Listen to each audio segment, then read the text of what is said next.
Hello friends, in this video today we are going to discuss about diamagnetic drift or fluid drift parallel to B field. In the lecture 12, that means in the previous video we have already discussed about diamagnetic drift perpendicular to B field.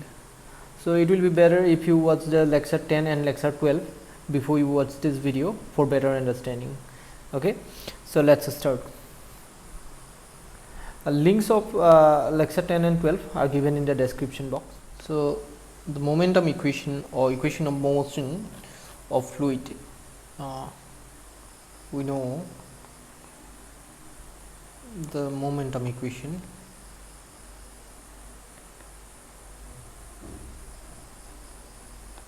of fluid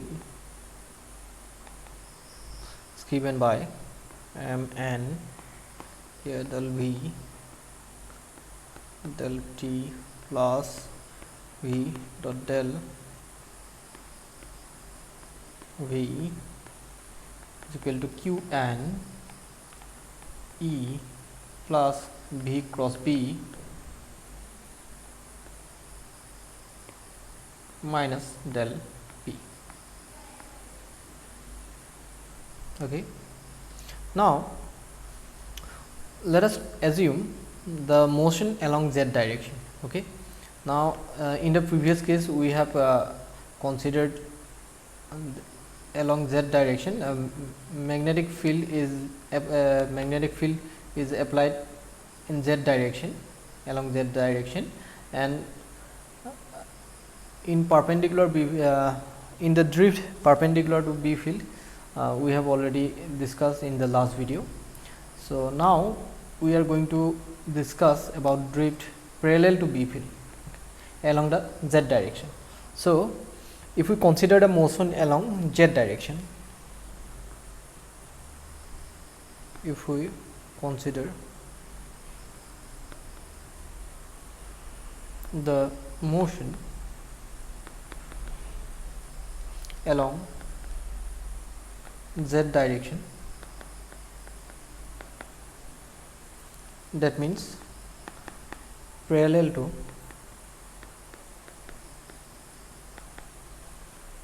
B field,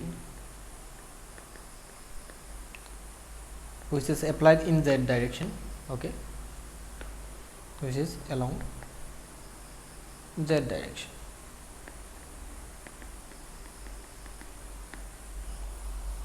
Then this equation, momentum equation, becomes mn del Vz by del t plus Vz dot del Vz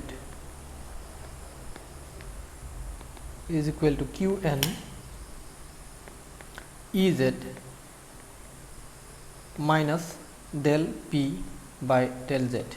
So here you see we know cross product of two parallel vectors. Here you see, as we have considered here the motion along z direction, and B field is also applied along z direction. So motion and magnetic field are in the same direction. So these two vectors V and B are parallel now, so their cross product must be 0. That's why this term is ignored. So here, so that's why we have got here Qn Ez, and this is del P del Z. So we are taking only Z component here. So now suppose this is equation number 1. Okay, so now let us assume Vz, let us assume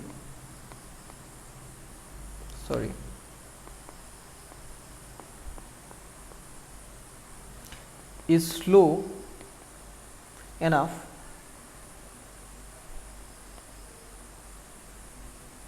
to ignore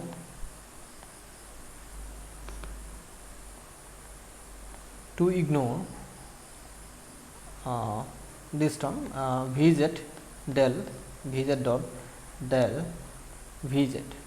Okay, but fast enough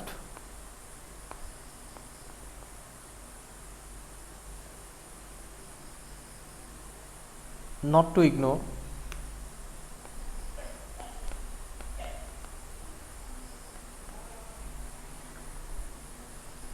del Vz by del T. So we have considered that here let us assume that here let me write Vz, yes, this is Vz is slow enough to ignore this second order term Vz del Vz, but it is fast enough to not ignore this Vz by del Vz by del T. Okay. So here you see compared to perpendicular direction, the the Vz here you see the motion along z direction in parallel direction is faster compared to that of in parallel direction. Okay. So here if we consider this, then after this consideration, equation 1 becomes m n, then we have got here del Vz by del T plus, so here plus is not required as these terms become 0 now. So these terms become 0 now. Okay. Equal to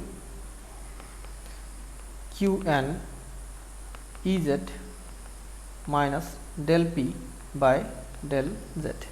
This is suppose equation number 2. Okay.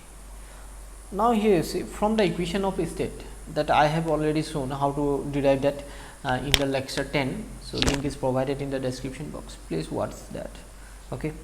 So I am not going to show that. So I will directly use the result del p by del z here. Okay.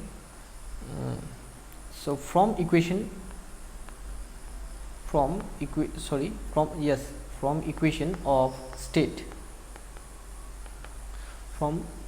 of state, we know that del p is equal to gamma k T, where k is Boltzmann constant and T is temperature, del n.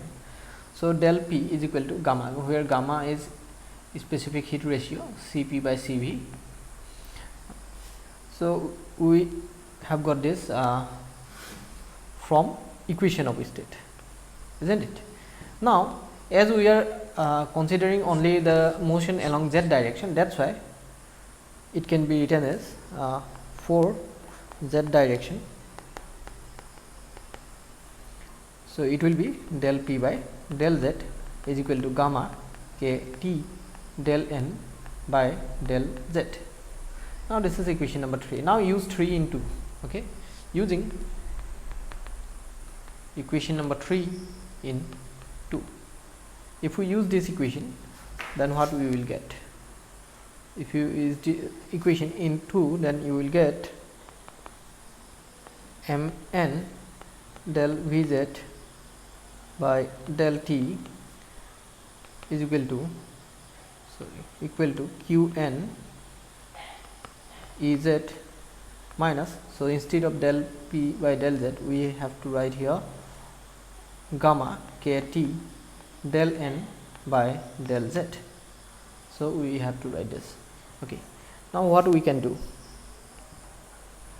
So we know E is negative gradient of potential, this E z. So if we use that, then what will happen? Let me scroll down.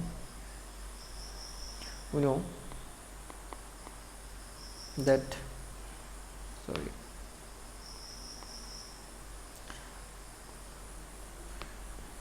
Ez is equal to minus del phi by del z. So then q into Ez will be minus q into del phi by del z. But here you see electrons are moving comparatively faster than ions. Okay, and so here we are taking the charge of electron only in this case. So here Q will be minus E. Okay, so if we put this minus E here instead of Q, then we will get E QZ, that's going to be equal to E del phi by del Z. Now let us use this in this equation, in this above equation. Then what will happen? So here Ez, we will use this value Q and Ez. Using this, what we will get? Mn del Vz by del T is equal to En del psi by del Z minus, sorry, not del psi, del phi, yes, gamma kt del n del Z. So divide each side by Mn, then what we will get? Dividing both sides by Mn, we will get del Vz by del T is equal to E by M del psi by del Z, sorry, del phi by del Z, gamma kt by Mn del n by del Z. Okay. So here we see, if you now in absence of drift, okay, in absence of drift,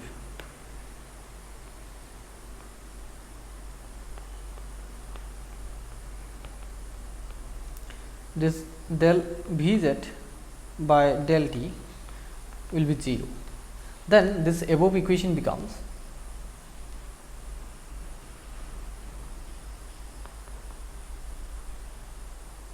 from the above equation we can write 1 by m E del phi by del Z is equal to gamma kt Mn del n by del Z. Okay, that means if you put here 0, then you will get this relation. Okay, so now you see, if we consider the electrons are massless, okay, because their mass is very negligible here, considering the electrons are massless, then we can write the above equation as this.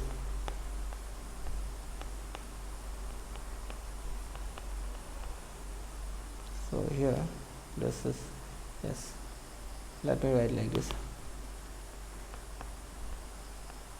del n by del Z. Okay, now if we integrate, okay, if we integrate, then what we will get?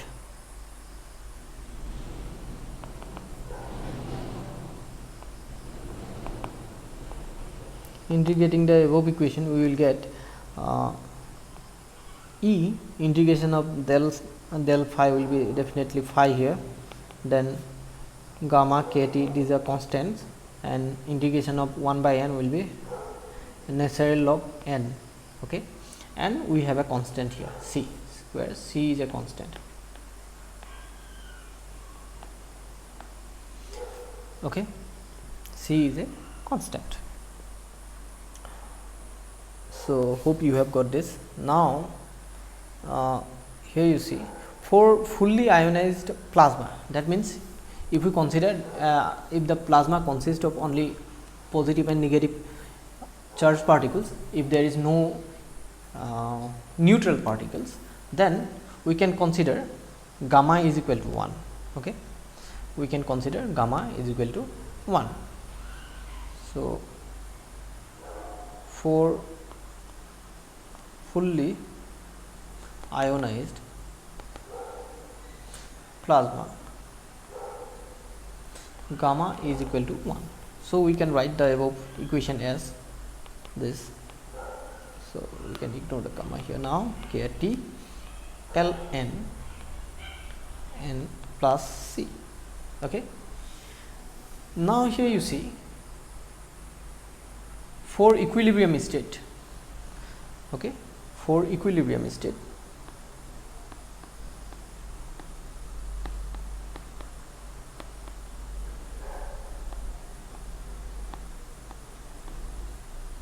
so n is equal to n naught.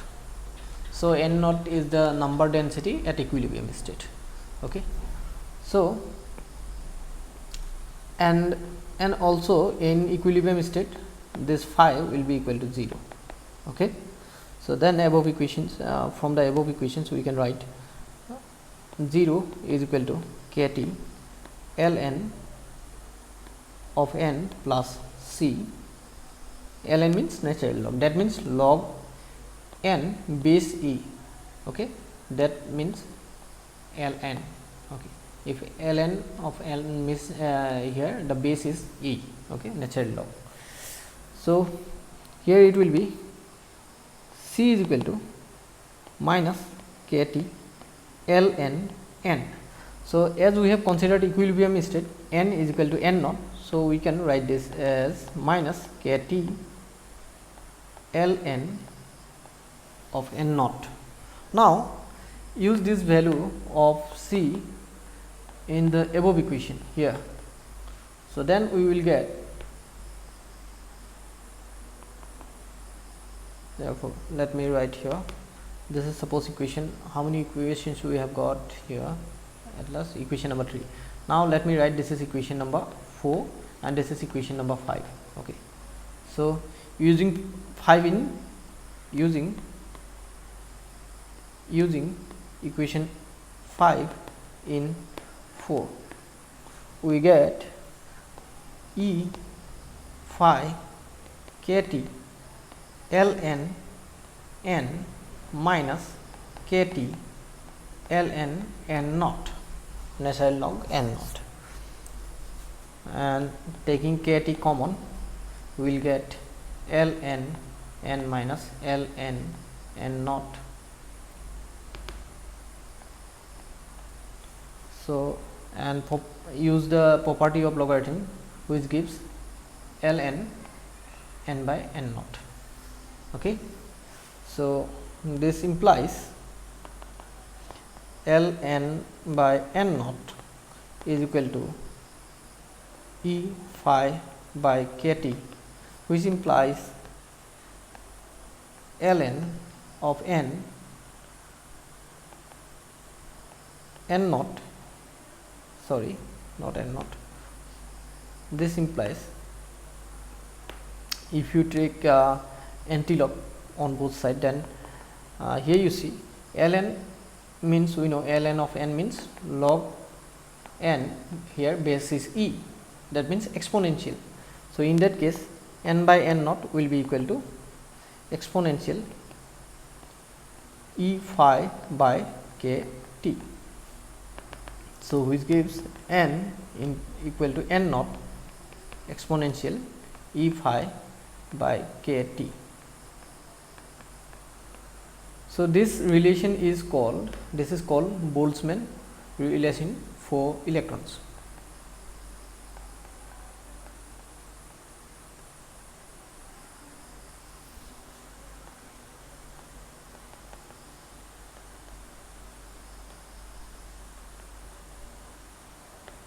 Okay.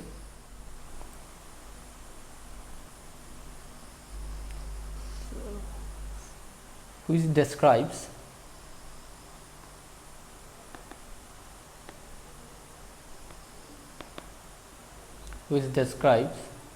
number density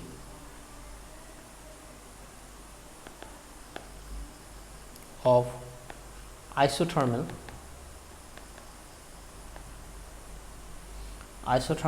charged fluid, particle fluid,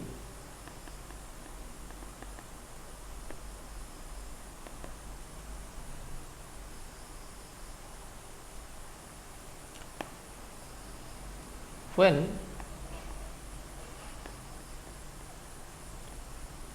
pressure gradient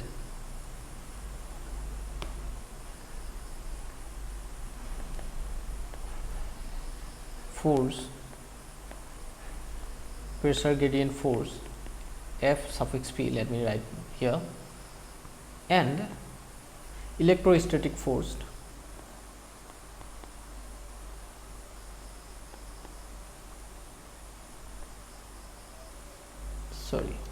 properly.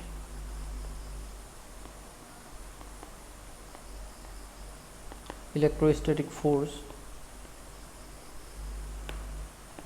is suppose Fe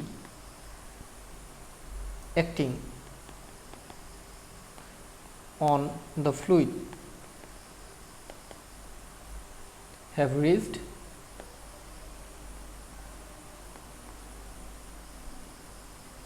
equilibrium state.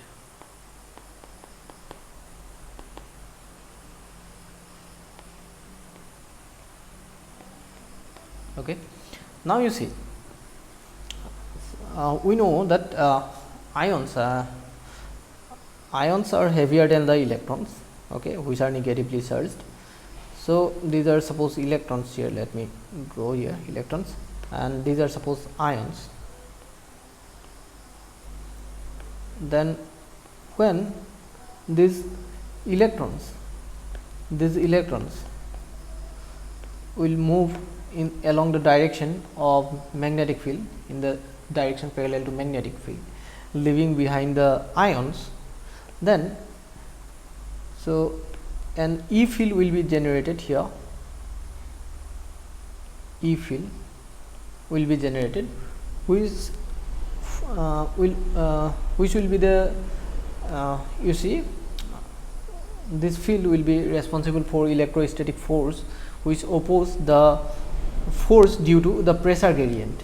Okay, these electrons will be moving along B direction due to the pressure gradient.